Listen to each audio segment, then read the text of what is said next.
Lutz dan aku mulai membuat suketa bersama-sama sambil memulung di hutan. Karena rangkanya sebagian besar akan dibuat dengan kayu, akan relatif mudah untuk disatukan berkat paku kami. Bagian tersulit adalah mengukir potongan kayu dengan panjang yang sama. Memasang rangka sebenarnya tidak terlalu sulit, terlebih karena kami tidak membuat wasi yang besar kali ini. Suketa yang dipakai untuk membuat potongan wasi seukuran kartu pos, misalnya, tidak memerlukan penyangga untuk menopangnya. Aku pikir akan bijaksana untuk meniru yang kecil yang pernah aku buat di kelas. Aku menggambar rangka dan menulis apa yang kami butuhkan untuk membuatnya di atas batu tulisku untuk ditunjukkan pada Lutz, dan dia mulai memotong kayu sambil melihatnya. Itu harus disambungkan seperti ini, jadi kamu harus memotong kayu dengan benar. Meskipun kita dapat menyimpannya untuk bagian akhir dan membuat koreksi di akhir. Yah, apakah kau pikir bisa melakukannya? Ini lebih sulit dari yang aku kira. Benar-benar lurus, ya. Lutz mengukir dua rangka panjang, membayangkan persegi panjang dengan luas permukaan bagian dalam kira-kira sebesar kartu pos. Setelah rangka keta atas dan keta bawah siap, ia memasang papan tetap di atasnya agar keta atas tidak bergerak saat kami mengibas-ngibaskan air di dalamnya untuk menyebarkan ampas. Selanjutnya, ia mencengkeram keta atas agar bisa digenggam. Kamu berhasil, Lutz. Itu tampak luar biasa. Ini sudah cukup bagus. Ya, apa yang kita lakukan adalah menggeser layar di antara keta atas dan bawah. Pegang dengan pegangan ini, dan goyangkan agar seratnya menyebar dengan rata. Kita hampir selesai. Lutz mempertanyakan kata, hampir, jadi aku sedikit mengguncang keta dan menunjuk ke celah terbuka di antara mereka. Idealnya tidak akan ada retakan di sini ketika keta atas dan bawah dirapatkan. Rangka akan selesai setelah kau memangkasnya sedemikian rupa sehingga menyatu dengan sempurna. Sempurna, itu mustahil, aku tidak bisa melakukannya tanpa alat ayahku atau semacamnya. Apakah menurutmu dia akan meminjamkannya? Entahlah. Rupanya, Lutz mengalami penolakan keras dari keluarganya atas pilihannya untuk tidak mengikuti orang tuanya dalam konstruksi dan tukang kayu. Dia jelas tidak dalam posisi yang baik untuk bisa meminta bantuan atau meminjam alat. Ayah Lutz berpendapat bahwa pedagang hanya peduli dengan uang, bahwa mereka adalah monster berdarah dingin dan dia tidak akan membiarkan putranya menjadi salah satu dari mereka. Ibunya, Carla, terus-menerus mengatakan bahwa dia agar menyerah untuk menjadi pedagang keliling, jadi mengapa dia tidak bisa menyerah saja dan menjadi seorang tukang kayu. Tidak banyak yang bisa aku lakukan dengan hal itu, karena Lutz sendiri bertekad untuk mengikuti jalan hidupnya sendiri tidak peduli seberapa keras keluarganya menentang. Yang terbaik yang bisa aku lakukan adalah memberitahu mereka betapa kerasnya dia bekerja sambil mengajari mereka resep. Lagi-lagi, aku sangat tidak berguna. Bahkan dalam skenario terburuk di mana kita tidak akan berhasil sama sekali, itu tidak akan menjadi masalah. Kami bisa membuat benda lain yang berbentuk sedikit berbeda. Penyaring adalah masalahnya. Kami harus membuat penyaring yang seperti 100 keping bambu yang direkatkan. Kami akan membutuhkan seikat bambu, semuanya berukuran sama, ditambah tali. Bukan sembarang tali, itu harus tali yang kuat. Kami tidak memiliki tali yang dapat kami gunakan untuk keperluan kami sendiri, dan mengubah bambu menjadi potongan juga akan terasa sulit. Meskipun kami hanya membutuhkan penyaring seukuran kartu pos, aku dapat dengan mudah membayangkan bahwa itu akan cukup sulit untuk dibuat. Yah, kita membuat keta hari ini, jadi besok kita akan menghabiskan waktu untuk mengukir bambu dan membuat strip. Tapi aku bertanya-tanya betapa mudahnya membuat potongan bambu yang agak bulat. Mungkin strip persegi akan baik-baik saja jika ketebalan dan panjangnya seragam. Aku tidak tahu. Kita hanya harus mencoba beberapa kali dan memastikan apa ada yang berhasil. Aku tidak banyak membantu karena aku belum bisa menggunakan pisau dengan baik, tetapi mengingat berapa banyak strip yang kami butuhkan, aku harus berkontribusi sedikit demi sedikit. Setidaknya kami telah mencapai tujuan kami membuat keta. Itu bagus. Hei, main. Punya waktu sebentar. Kamu juga ikut, Lutz. Dalam perjalanan pulang, Otto memanggil Lutz dan aku ke gerbang. Itu cukup normal saat ia butuh bantuanku sebagai asisten, tetapi dia tidak pernah memanggil Lutz bersamaku. Aku juga. Ya, ini, untuk kalian berdua. Surat undangan. Otto menyerahkan papan yang tampak seperti undangan yang dikirim Corina. Berkat semua studiku, aku bisa langsung membaca nama pengirim dan penerimanya. Itu undangan dari Beno untukku dan Lutz. Aku pikir kami tidak akan bertemu lagi sampai aku berhasil membuat kertas, dan aku tidak tahu mengapa dia mengirim sesuatu seperti itu kepada dua anak kecil yang bahkan belum menjadi muridnya. Besok, ini benar-benar mendadak. Dia pasti sedang terburu-buru. Kenapa? Dia tidak akan menolak kita sebelum sampelnya siap, kan? Mungkin seorang pelamar datang dan dia harus lebih memprioritaskannya dari kita, atau mungkin dia memperoleh informasi yang cukup dari wawancara kita untuk membuat kertas itu dengan tangannya sendiri. Tidak ada sesuatu selain kemungkinan buruk yang terlintas dalam pikiranku. Tidak ada yang seperti itu. Otto menjabat tangannya dengan tergesa-gesa, tapi aku hanya memelototinya.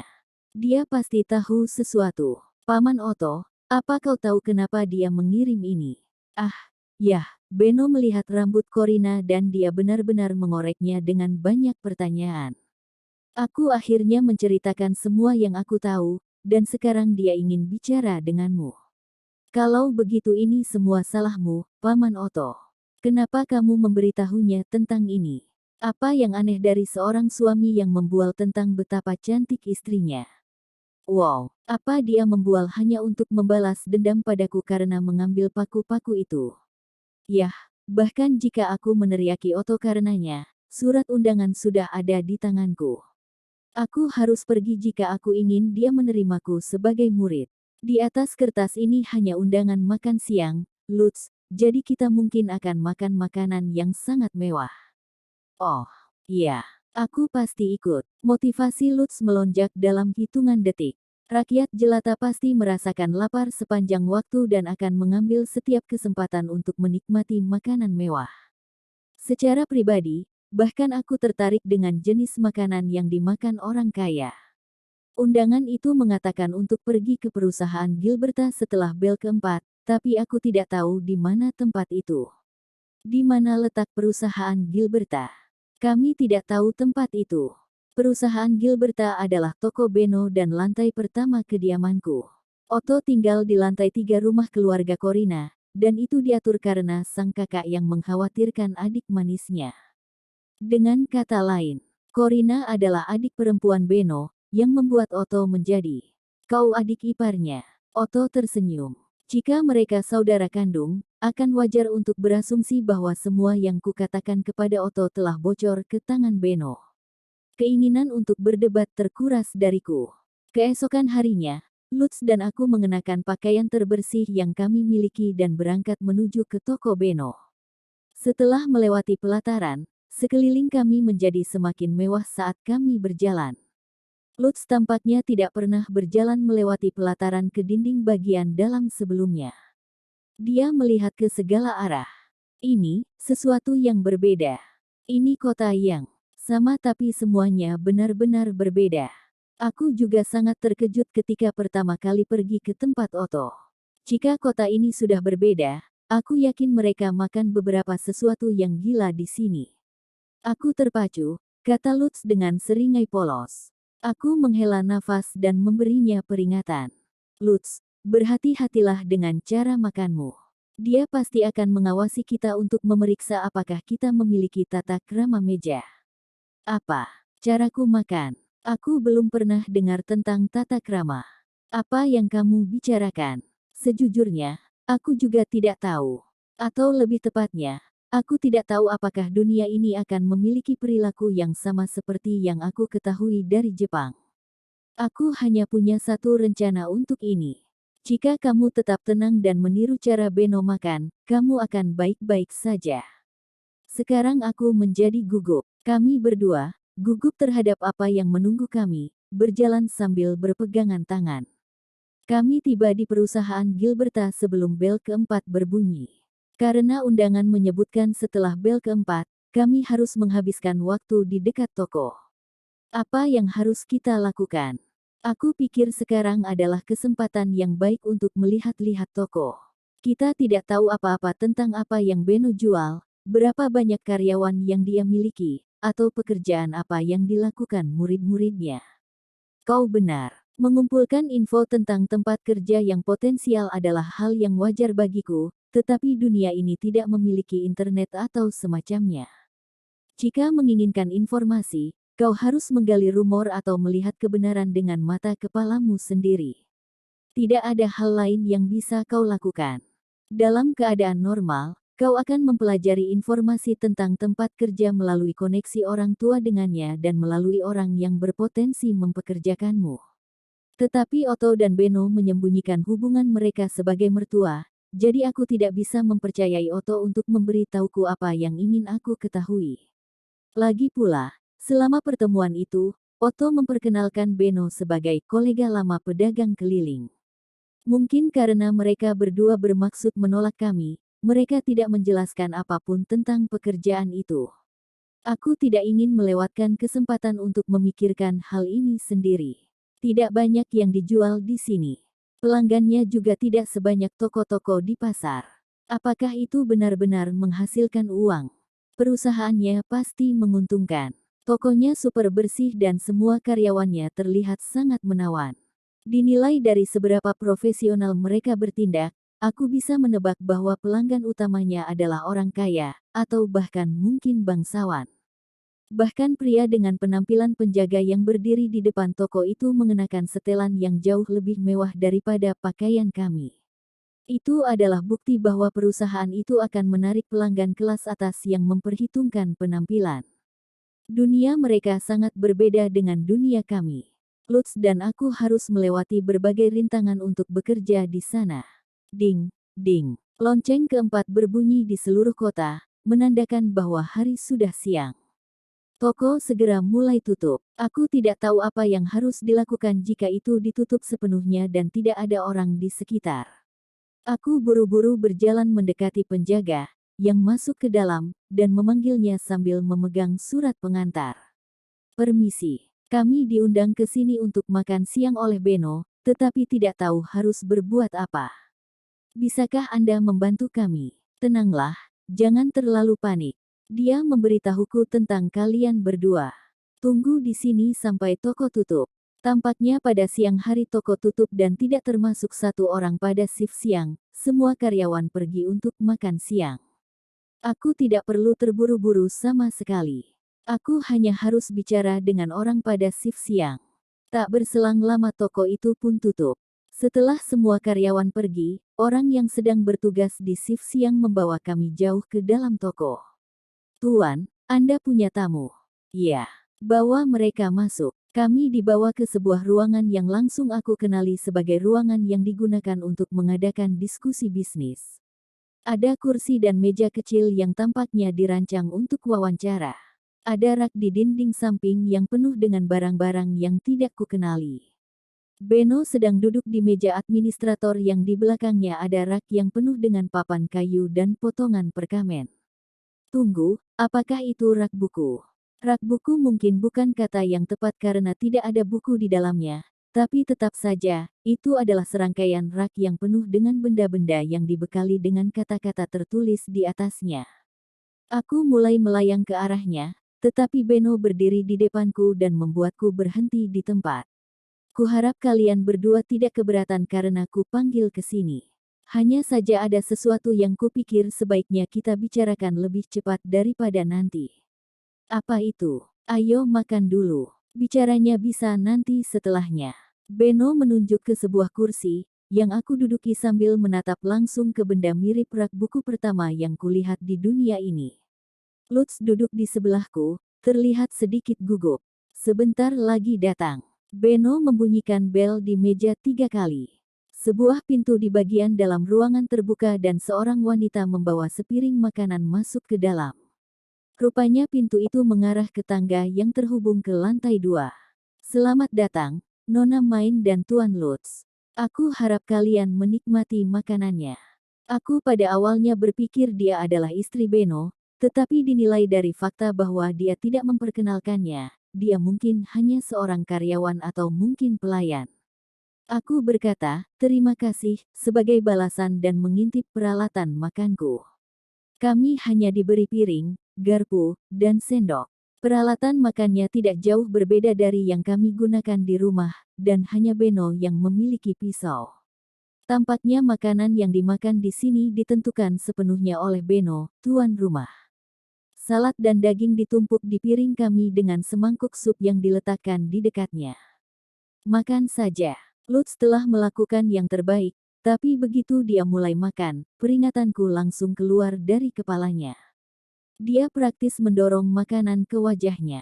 Sepertinya aku perlu memberinya pelajaran sopan santun sebelum dia mulai bekerja sebagai murid pedagang. Aku mengambil garpu dan memperhatikan Beno dengan hati-hati, tetapi dia tidak makan dengan cara yang berbeda dari bagaimana aku biasa makan. Atau begitulah yang aku pikirkan, tetapi entah mengapa, perhatiannya tampaknya lebih terfokus padaku daripada Lutz. Apakah aku sedang mengacau? Mungkin aku makan sedikit berbeda dari apa yang dia harapkan, dan itu membuatnya penasaran. Aku berpikir sambil melahap makanan di piringku. Aku mencoba yang terbaik untuk menghindari agar tidak berbuat lancang, tapi sangat mungkin aku masih bertingkah aneh. Bagaimanapun, hal utama tentang sopan santun yang aku pelajari dari makanan ini adalah kau harus menunjukkan bahwa kau kenyang dengan meninggalkan sedikit makanan di piringmu. Aku melakukan yang terbaik untuk membersihkan piringku, berpikir bahwa akan tidak sopan untuk melakukan sebaliknya, dan hampir tersedak ketika mereka segera memberiku makanan tambahan. Aku sedikit bersemangat untuk makan makanan orang kaya, tetapi kenyataannya, mereka makan makanan yang sama seperti yang biasa kami lakukan, tidak lebih dari itu. Sejujurnya, akhir-akhir ini makanan di rumahku terasa lebih enak. Sekarang ini kami membuat kaldu yang tepat untuk sup. Lutz tampaknya cukup puas. Kuantitas di atas kualitas baginya. Sepertinya kalian berdua sudah selesai, jadi mari kita bicara. Pembicaraan kami dimulai dengan meminum teh herbal dan Beno minum minuman kental yang terlihat berwarna tetapi tidak berbau seperti kopi. Pertama, katakan padaku, mengapa kau minta bantuan Otto? Dengan nada dan ekspresi marah Beno memperjelas rasa frustrasinya. Lutz sedikit menciut dan aku memiringkan kepala dengan bingung. Maaf, tapi aku tidak tahu apa maksudmu. Aku selalu meminta bantuan Paman Otto. Apa sebenarnya yang kamu maksud? Aku dengar dari Otto bahwa kau mendapatkan paku melalui dirinya. Kau bahkan menukar cairan yang membuat rambut halus dengan paku-paku itu, kan? Ya, aku melakukannya. Apakah ada masalah dengan itu? Otto adalah satu-satunya orang yang aku kenal yang bisa membawakan paku padaku, jadi aku pikir itu satu-satunya pilihan. Aku tidak mengerti mengapa Beno marah kepadaku karena bernegosiasi dengan Otto. Mungkin itu kesalahan karena menyerahkan sampo. Beno, melihat kami berdua benar-benar kebingungan, menghela nafas berat.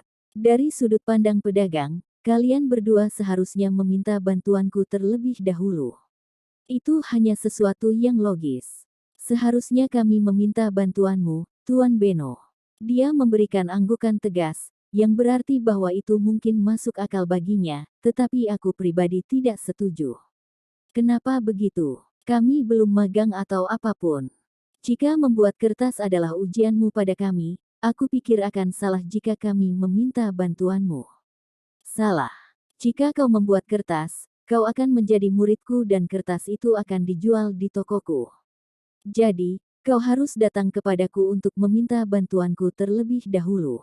Bukan Otto. Meskipun kami belum menjadi muridnya, fakta bahwa dia telah berjanji untuk mempekerjakan kami dalam kondisi tertentu berarti kami seharusnya sudah menganggapnya sebagai bos. Aku telah memikirkan pembuatan kertas sebagai ujian untuk kami selesaikan sendiri. Tetapi pada kenyataannya, itu adalah pekerjaan pertama kami untuknya. Dalam hal ini, apa yang telah kami lakukan sama dengan meminta bantuan seseorang dari perusahaan lain alih-alih bos kami. Itu pada dasarnya adalah tamparan di wajah baginya. Maafkan aku mengerti apa yang kami lakukan salah. Apa yang kami lakukan adalah seperti tamparan di wajahmu yang bisa merusak reputasimu. Kami akan lebih berhati-hati mulai sekarang. Beno mengangguk beberapa kali atas permintaan maafku dan berdiri tegak. Bagus. Sekarang, mari kita bicara bisnis. Sebagai imbalan untuk cairan yang membuat rambut halus, aku akan menyediakan bahan yang kau butuhkan untuk membuat kertas. Bagaimana? Bukankah membuat kertas semacam ujian bagi kami? Bukankah menyediakan bahan akan merusaknya? Aku berpikir bahwa dia sedang menguji kami secara khusus apakah kami dapat mempersiapkan semuanya sendiri. Akan jauh lebih mudah membuat kertas dengan Beno yang menyediakan semua bahannya, tetapi aku tidak tahu apakah itu yang benar-benar dia inginkan. Jika kau tidak dapat melakukan apapun tanpa alat, itu tidak akan menjadi ujian yang baik untuk apa yang dapat kau lakukan. Dan bagaimanapun, tidak ada tempat kerja di luar sana yang mengharapkan para pekerjanya untuk melakukan pekerjaan mereka tanpa bantuan. Yang berarti, kau belum resmi bekerja untukku dan aku tidak akan membantumu secara gratis. Pinjaman membutuhkan jaminan, tapi aku kira kalian berdua tidak memiliki apapun yang dapat berfungsi sebagai jaminan. Wajar jika anak kecil yang hidup dalam kemiskinan seperti Lutz dan aku tidak memiliki apapun yang dapat dijadikan jaminan. Namun, kamu tidak dapat mengembalikan informasi setelah diberikan. Menurutku itu tidak relevan untuk dijadikan jaminan, kataku. Itulah mengapa aku tidak meminjamkan uang kepada kalian, aku membelanjakannya. Aku akan membeli informasi tentang cara membuat cairan itu. Sebagai imbalannya, aku akan menyiapkan semua yang kalian butuhkan untuk membuat kertas. Bukan kesepakatan yang buruk, kan? Aku pikir itu adalah kesepakatan yang adil. Meminta konstruksi alat-alat tertentu dan memesan bahan-bahan berisiko mengungkap proses pembuatan kertas kepadanya, tetapi Lutz dan aku bahkan tidak bisa mendapat panci. Kami membutuhkan bantuan yang bisa kami dapatkan. Bagaimana menurutmu, Lutz? Kataku kepada temanku, yang selama ini duduk diam di sebelah aku. Kami membuat kertas bersama-sama, jadi aku pikir kesepakatan ini adalah sesuatu yang harus kami putuskan bersama, tetapi Lutz sedikit menurunkan matanya dan menggelengkan kepalanya. Berpikir itu pekerjaanmu, bukan? Apapun yang ingin kamu lakukan aku takkan keberatan, main. Lutz juga ikut. Tugasku sekarang adalah menegosiasikan persyaratan terbaik bagi kami. Jika Beno menyediakan bahan baku untuk kami selain alat, maka kami bisa sepenuhnya fokus pada pembuatan kertas. Apa saja yang kau sediakan? Hanya alat, atau apakah itu termasuk bahan mentah juga? Itu benar. Kau akan menguji berbagai jenis kayu, kan? Aku sudah dengar bahwa Lutz bertanya di sekitar tukang kayu tentang jenis kayu. Wow, jaringan informasi seorang pedagang benar-benar menakutkan. Tidak butuh waktu lama dan berita tentang seorang anak kecil yang berkeliaran mengumpulkan informasi bisa sampai ke telinganya. Berapa lama bantuan ini akan bertahan? Sampai pembaptisanmu. Aku tidak bisa menerimamu sebagai murid sampai saat itu. Untuk saat ini, bentuk dari kesepakatan kita adalah aku membeli barang-barang yang kamu minta dariku. Kau akan mendapatkan apa yang tersisa setelah penanganan dan dikurangi biaya material. Setelah kalian berdua dibaptis, aku akan menjual kertas di sini, dan 10% dari keuntungan bersihnya akan ditambahkan ke upahmu. Itu tidak akan menjadi masalah. Kami akan membawa kertas yang kami buat ke sini dan menjualnya. Biaya jual tidak akan menjadi masalah karena kami masih akan mendapat untung. Namun, aku merasa sedikit tidak nyaman tentang apa yang akan terjadi setelah pembaptisan kami.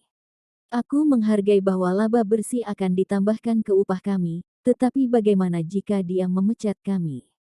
Jika dia berhenti membayar upah kami, maka ada kemungkinan dia juga akan berhenti membagikan keuntungan. Aku merasa ada tembok tinggi dan tebal yang berdiri di antara Beno dan aku, mencerminkan perbedaan dalam pengalaman hidup kami, satu kaya, satu miskin. Lutz dan aku tidak memiliki jaminan bahwa Beno tidak akan memecat kami begitu ia mendapat untung besar dari penjualan kertas. Aku lebih memilih memiliki hak pembuatan kertas daripada kenaikan upah. Tolong buat agar hanya Lutz yang berhak menjual kertas. Apa yang kau maksud? Aku tidak ingin ditendang saat kau memiliki kertas di tanganmu sendiri. Bagiku, Jaminan di mana kau tidak akan memecat kami lebih penting daripada potensi keuntungan. Beno mengelus dagu sambil berpikir, matanya berkilat tajam. Yah, aku bisa melihat dari mana asal pikiranmu. Melihat ke depan untuk diri sendiri itu penting. Namun, alasan kekanak-kanakanmu penuh dengan lubang. Aku sedang mencoba belajar. Mengingat betapa sedikit yang aku ketahui tentang bagaimana cara kerja dunia ini, tidak peduli seberapa keras aku memeras otakku, ketidaktahuanku yang kekanak-kanakan akan menahanku. Begitu, kau hanya ingin hak untuk menjual kertas. Kau tidak akan menawarkan kepemilikan cairan rambut. Tepat sekali, aku tidak akan meminta kontrol apapun atas sampo serbaguna sederhana. Kau bisa menjualnya sesukamu. Aku tidak peduli dengan hak sederhana penjualan produk. Kertas, di sisi lain adalah sesuatu yang ingin aku sebarkan ke seluruh dunia, dan aku ingin memastikan bahwa Lutz akan memiliki pekerjaan sebagai pedagang magang tidak peduli seberapa keras penentangan orang tuanya. Cukup adil. Aku akan memberimu hak kepemilikan penuh atas kertas itu. Tapi kertasnya akan dijual di tokoku. Aku tidak akan memberimu hak untuk menentukan berapa harga jualnya. Aku juga tidak akan menaikkan gajimu. Sepakat, aku tidak keberatan. Lagi pula ini hanya jaminan. Jika aku dapat memastikan bahwa kami memiliki tempat untuk bekerja mencari uang, aku senang. Akan ada banyak waktu untuk fokus pada keuntungan nanti. Tidak sulit untuk memikirkan banyak hal yang bisa kami jual untuk mendapat uang jika diberikan sumber daya untuk membuatnya, tongkat rambut yang sangat diminati Beno, resepku, produk lain yang berkaitan dengan kecantikan, dan sebagainya. Tidak perlu terlalu terpaku pada sampo. Kalau begitu kita selesai.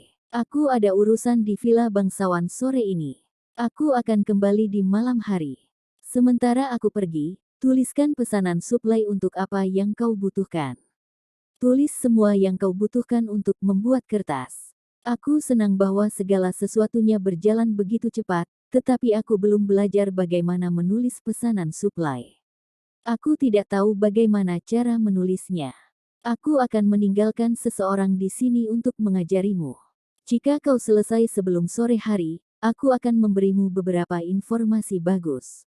Informasi yang bagus. Ada bentuk kontrak tertentu yang kamu gunakan ketika kamu benar-benar ingin melindungi kepentinganmu sendiri yang umumnya hanya digunakan untuk bangsawan dan untuk situasi yang melibatkan keuntungan besar.